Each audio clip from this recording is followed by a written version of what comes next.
Hey mes Phoenixous, ici le Phoenix. Aujourd'hui, on parle du tome 1 de My Home Hero.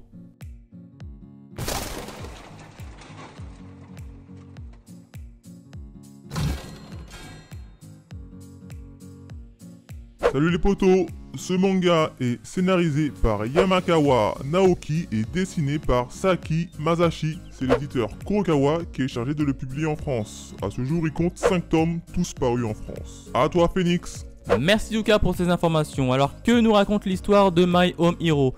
Eh bien tout simplement nous allons suivre l'histoire de Tetsuo, lui qui est un jeune père de famille et potentiellement passionné par les romans policiers, qui va tout simplement se rendre compte que sa fille se fait frapper et battre par son petit ami, et lui il va pas rester indifférent puisqu'il va décider de se battre à sa manière, d'aller voir le petit ami et tomber nez à nez avec lui et tout simplement le tuer. Voilà à peu près comment ça se passe au niveau du scénario, et nous on va donc suivre les péripéties du père de famille qui va tenter justement de cacher le corps, etc. Je vais pas trop vous en dire pour éviter de vous spoil. Bref, voilà à peu près de quoi parle l'histoire My Home Hero. Bon, My Hero Academia, qu'est-ce que j'en ai pensé Alors déjà, le scénario il est plutôt bon, Clairement, on est directement amené dans le scénario puisqu'on est dans un type un peu roman un peu policier. Sauf que là c'est un petit roman policier un peu particulier puisqu'on va pas suivre un policier qui va poursuivre tout simplement un meurtrier. Là c'est un peu à part puisque c'est notre jeune père de famille qui va se retrouver chassé par un gang de mafieux. Voilà à peu près de quoi parle tout simplement My Hero Academia. Donc ça j'ai plutôt bien aimé le fait d'avoir une petite course poursuite à la façon entre gangsters. Ça c'est vraiment plaisant. Autre point concernant l'ambiance, il est tout simplement magnifique dans My Home Hero, tout simplement puisqu'on a une ambiance un peu de suspense, de course poursuite, de polar. Bref, il y a pas mal de tensions entre d'un côté le gang qui essaye et qui voudra savoir où est passé justement leur pote. Et d'un autre côté, on a le père et la mère qui tenteront de faire tout pour faire disparaître le corps sans que le gang ne se l'aperçoive, mais également leur petite fille. Bref, donc ça c'est plutôt pas mal, j'ai beaucoup aimé. Enfin, derrière ce petit tome, ce manga traite de sujets assez sérieux, notamment la femme battue, puisque là on peut le voir, le petit copain de la fille de Tetsuo bat sa fille. Donc là on est en plein dedans, ça parle vraiment de la femme battue et ça pose aussi d'autres questions de société, comme par exemple peut-on tuer quelqu'un pour protéger une autre personne. Bref, donc c'est quand même un titre assez mature et ça j'aime bien. Côté personnage, les protagonistes sont plutôt bien gérés, je trouve. Bon, même si on s'est pas trop attardé sur les protagonistes, on s'est attardé principalement sur deux protagonistes, bien évidemment. Dans un premier temps, c'est le père que je trouve assez plutôt bien géré en termes d'émotion. Alors d'un côté, tu le vois comme ça, il est un peu peureux, un peu fou, un peu faiblard.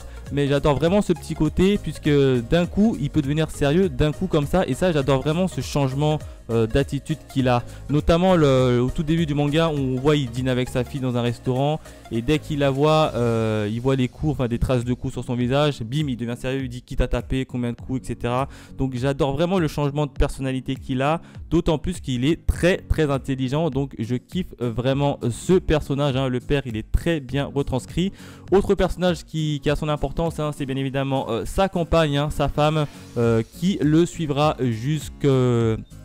jusqu'au bout, et ça j'ai plutôt bien aimé et adoré. Je pensais que sa femme allait venir et allait tout simplement être paniquée et partir en courant, mais bref, elle reste avec lui à ses côtés et l'aide, comme quoi ils sont mariés pour le meilleur et pour le pire, et ça j'aime beaucoup.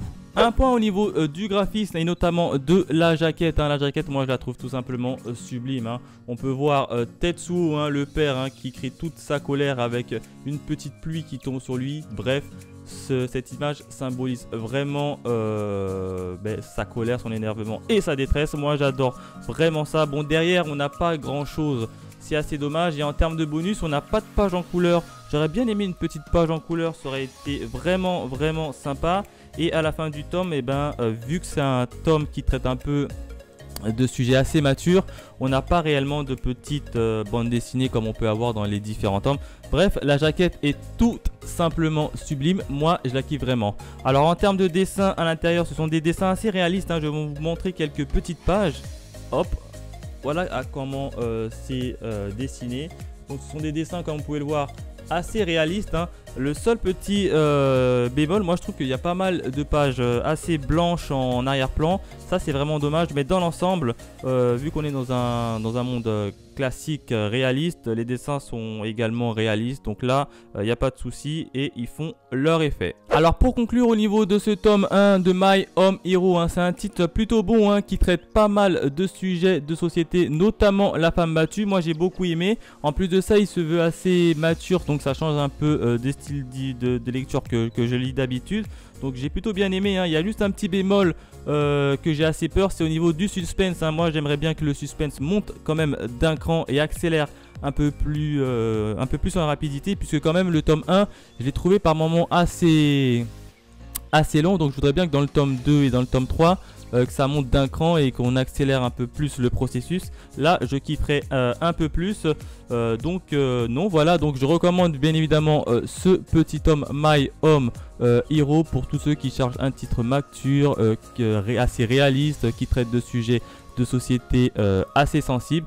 Bref, voilà ce que je pouvais dire sur ce premier tome de My Home Hero. Si je devais le noter sur 5 étoiles, personnellement, je l'aurais mis quand même une petite note de 3,5 sur 5, hein. Je ne vais pas lui mettre 4 puisqu'il y a quand même au niveau des graphismes, il y a trop de pages blanches et j'ai trouvé quand même assez lent par moment. Donc j'attends quand même de voir la suite de ma lecture du tome 2 et du tome 3. Mais en tout cas, ce tome 1 pour moi, il vaut un 3,5 sur 5. Voilà ce que je pouvais dire sur le premier tome de My Home Hero, hein. N'hésitez pas à me laisser dans les commentaires votre avis sur la vidéo ou bien même sur le manga, hein. Qu'est-ce que vous en avez trouvé du manga, si vous l'avez lu ou bien si vous comptez tout simplement l'acheter ou pas, hein. Dites-moi tout dans les commentaires. Quant à nous, on se retrouve sur ma chaîne secondaire ou ma chaîne principale. Allez, bye mes Phoenixous.